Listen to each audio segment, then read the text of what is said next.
World leaders speaking for the second day at the United Nations General Assembly. And on the agenda today, a controversial firearms treaty signed by Secretary of State John Kerry. Opponents worried it could have a chilling effect on our gun rights in our own country.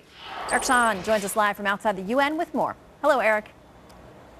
Hi, Shannon. Well, supporters say this measure will stop the illegal trafficking in weapons, but critics call it global gun control. And here at the United Nations this morning, Secretary of State John Kerry did sign the United Nations Arms Trade Treaty.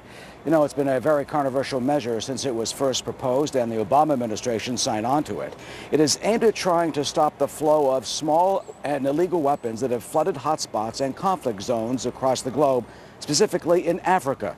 It calls for imposing national export controls on the trade of small arms and weapons.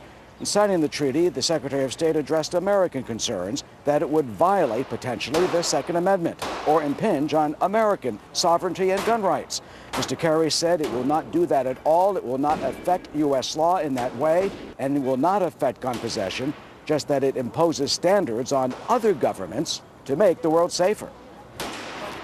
This is about keeping weapons out of the hands of terrorists and rogue actors. This is about reducing the risk of international transfers of conventional arms that will be used to carry out the world's worst crimes. This is about keeping Americans.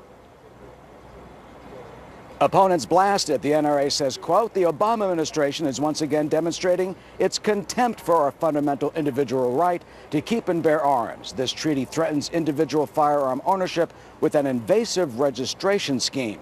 Others say it won't work. It's in effect going to influence only the law-abiding, because only the law-abiding are going to uphold the treaty. And that means that places like the United States are going to be affected far more by it than places like Syria or Iran. And it will likely not be ratified by the Senate. A majority of members of the Senate oppose it. Shannon, back to you. All right, Eric, we're going to debate that a little bit later on, what it really means. Thank you for your reports.